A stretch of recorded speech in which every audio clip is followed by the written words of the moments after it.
Hey friends, welcome to the Crank and Boom podcast. I'm your host, Toa Green. Do you ever feel at a loss on how to proactively create the work environment of your dreams at your own business? Does it feel like it's almost impossible to get a good rhythm with your team where it feels like everyone is bringing their best selves to the table? Trust me, I have been there. We have had enough nightmare stories to fill up a lifetime of podcast episodes. But it has been an evolution over the last 18 years that I've managed teams to get it to a place where we have found some tactics that actually really work, especially with the ever-changing needs and expectations of our workforce. There is a lot of research that employee satisfaction within a supportive work environment is a game changer for your business. In a research study, Gallup found that highly engaged employees and teams increase profitability by more than 20%. And Salesforce found that employees who feel heard are nearly 5 times more likely to feel empowered to do their best work. But research aside, I found that focusing on being good humans to one another has been the key to unlocking our team's biggest potential. And I've seen it pay off in every way that you could imagine. Today, I'm going to share some of my tips behind fostering an uplifting workspace where colleagues become a supportive team and inspiration flourishes, where we get excited about similar passions and care deeply about the work we do. We're going to dive deep into what has worked for us over the years and what we continue to work on to become a better and stronger team every day. So let's get into it. So if you had met me as a manager maybe 2-3 years into starting Thai Orchid Cafe, I believed at that time that I had to be this larger than life manager. Being a young 20-something, there's always this expectation of myself that I just wanted to prove that I could get the job done, that I could make sure people did it right. And I found that over time, that it was just me being not very much me at all. And I think it was because so many of my influences at that time was just what I saw on TV. You see big business people who have these gigantic personalities. What helped me was that I'd stopped trying to be like somebody else. I really just tried to figure out what it was that I was doing and figuring out what it was for me to be my true, honest self. And that takes time and it takes trial and error because being a manager is not easy and leading a team is not easy. It's hard to convey your vision to someone else. It's hard to be a mind reader.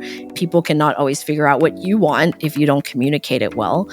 I think when I was able to get more leadership training for myself and I became more educated about human psychology, and I learned so much from just being around other leaders, seeing how they managed their teams and just the way people talked about their teams, I think was one of the biggest game changers for me. Just changing the way you speak about people is something that can fundamentally change the way you manage a team. We need each other. There's no way I could do everything by myself. And I think when I started to really embrace that mindset, that is when things changed for us. In that I wasn't just there to pay a paycheck and they weren't there to just punch in and punch out. We actually had a relationship and we had a connection and we were here to help each other out along this journey of life together. There are a lot of different reasons why people might get a job. I feel like it's very important to figure out what is that reason? Why are you here? And what can we do as a company to help foster your goals, to help you figure out what it is that we can do to help? Is there a skill set you want to learn? Is there a connection or networking that you want to be a part of? Do you want to clock in, clock out and be left alone and don't want to be engaged any more than that? It's just figuring out where you are and how can we make our relationship as mutually beneficial as possible. When you join Team Crank and Boom, you go through an orientation process where one of our managers will show you a video. It's me talking about our mission, which is create joy, ignite laughter, inspire compassion. None of those purposeful statements have anything to do with selling ice cream, but We sell ice cream so that we can fulfill our mission. It is our vehicle for community engagement and community support. But it really is about people. It's about our community. It's about our team. It is about us all connecting in a world that's very disconnected. I think it's really important to convey to the team that if this purpose does not align with what you believe, this might not be the place for you. And really making sure that we kind of nail that in from day one, as we have grown as a team, because now we have 50-ish people on our team. And it's really important that we stay engaged with our shop teams and our leadership teams, and for them to say, hey, everyone has been asking about X, Y, and Z. Maybe you should consider doing X, Y, and Z. One of the ways that we communicate as a team for everybody on the team is through Slack. And I love Slack. It has changed our life. Instead of having 50 group text messages, we can put all of our different communications in one space. And then you can also create channels. So each of our stores has a channel. Our production team has a channel. We have different groups of leaders that are on specific channels for specific reasons. We also have a channel for reviews. We post those, good or bad. We post all of them so everyone understands feedback. We have a suggestions channel. So a lot of times we'll get special suggestions or flavor suggestions. Recently, we had a team member suggest that we should do something for the Barbie movie. And this was maybe a month or two before it was even coming out. And it was not even on my radar. So having someone from a different generation and a different mind space and a different background, and someone who's a bit more on the pulse of what is new and hip and interesting, to say, hey, we should do Barbie specials. And that just unleashed a whole load of fun stuff that came about from that. We had pink whipped cream, we had a frame that people were taking photos of, and it just came from that one suggestion that kind of snowballed and catapulted into this whole thing and promotion that we did, which was awesome and fun. Being able to have open channels and really facilitating this, because I think when you are on the front lines, you don't feel like your opinion matters, or that you don't have enough open space to offer suggestions, or if you have a suggestion and it doesn't happen, then it feels like nobody is listening to you. So we take all the suggestions into consideration. Not every one of them gets done, but we try to keep it open and have people in different spaces where they can offer suggestions.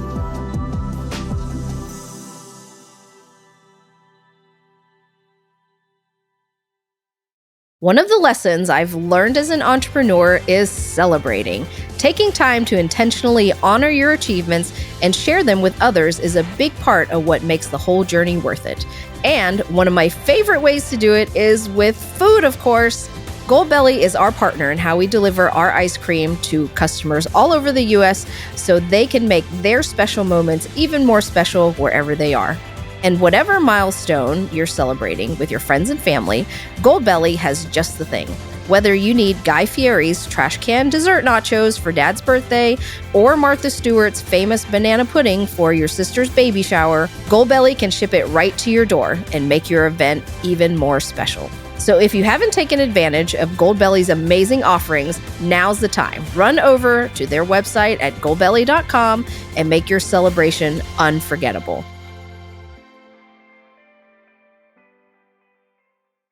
Tao here, popping in to share my excitement about one of my favorite companies in the whole world, Holly Hill & Co. If you are like me and are obsessed with food, especially local food, you will appreciate those special ties that happen around the table. Holly Hill & Co. believes, like I do, that food creates connection and community unlike anything else. That's why they take care to strengthen the ties across the generations between family, the farmer, and the land, all the way to the food that ends up on your table. You can experience exactly what this means at one of Holly Hill's 9 unique Central Kentucky restaurants and through their beautiful emails. If you're in Kentucky, be sure to find the nearest location and get ready for an amazing experience with the most fantastic food. Holly Hill's co-founder is none other than my dear friend, James Beard-nominated chef Weta Michael, who's been a force on the Kentucky food scene for over 20 years. Learn more about their incredible food community by visiting hollyhillandco.com, where you'll find stories, recipes, how-tos, and even curated gifts. Again, that's hollyhillandco.com, and let them know that Tao from Crank and Boom sent you. One thing that I've realized over the years is that people don't want to stay stagnant. Most people, especially those who are looking to make a career in our industry, they're looking for mentorship, they're looking for advancement. I love giving someone a chance. If you have expressed that you want to take on more challenges and you want a bigger role, you want more responsibilities, I want that for you. And I want to be able to facilitate that and to be able to say, here's what we need you to do, here are the expectations. We try very hard to line out things in writing, what the expectations are, and that's part of upboarding, what we call when someone gets promoted. And we dig into what their goals are and try to make sure that we can facilitate that. We are actually interviewing the people on our team, every single person who's willing to talk to our HR team, and we ask them a series of questions. Are you excited to come to work? Why do you stay? How can we help you achieve your long-term goals? I think it really helps deep dive into why a person is here, and it's a way for us to get that information and know that this is their goal and this is how we as a company can help facilitate that and help them reach those goals, whatever they might be.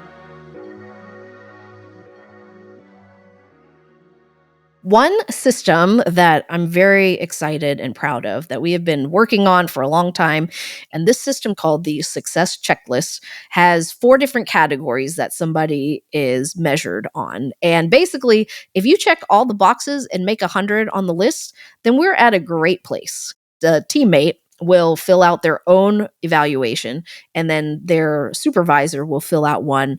And then we come together and we talk about what they rated themselves and how we rated them, and if there's any differences, why there's some differences. Everything on the sheet is scaled. Are you being a good teammate and are you caring for your team? That is rated very high. So for us, it presents what is it that we as a company value the most. And it gives everyone very, very specific tactical things that we want to make sure that you are doing. This whole system is built on what we call the 4 C's. It is character, chemistry, competency, and culture. I'm going to share our sheet with you, at least for one of our positions, so you can get an idea of what it is that we are using and what values we are putting on these sheets when we evaluate folks. We're also going to provide it as a resource for you on our website, crankandboompodcast.com. So definitely go check it out. You can download it and use it yourself. You can edit it however makes sense for you and wherever your values are. It's just a nice way to field conversation and communal problem solving. Nobody wants to be attacked about something that they might not be doing. It should be a collaborative process. Our approach is, how can we do better as a team? We have this sense of continual education and improvement. And I think having that attitude makes people less defensive because we're always trying to improve. So, a few little takeaways on lessons that I have learned over the years about managing a team and figuring out what motivates people the most. Most people are motivated by, in some aspect of their job, is recognition, praise, and support.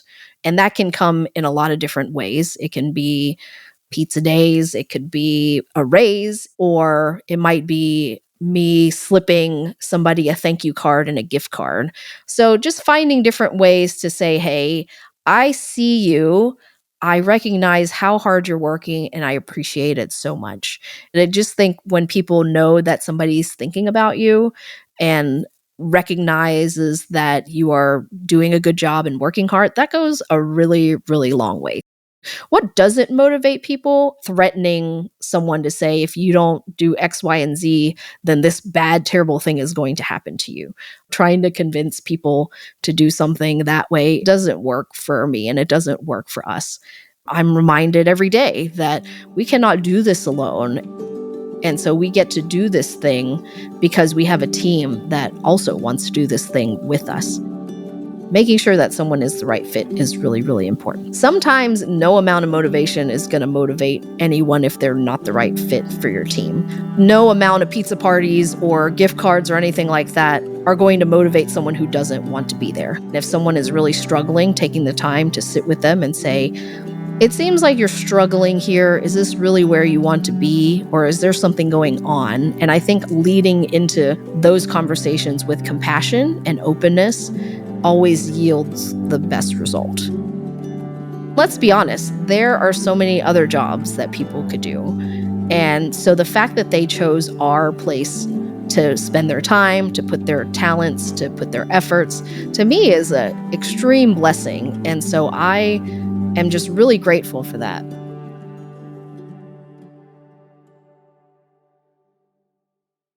Thank you so much for listening to the Crank and Boom podcast. If you want business advice and tactics like this every week, click that follow button wherever you listen to your podcast so you never miss an episode with us. Also, if you like what you heard today, it would mean so very much to me if you would leave us a review. That helps other people find us, and I would also love to hear more about what topics you'd like for us to dive into on the show. I can't wait to meet you here again soon. Until next time, peace!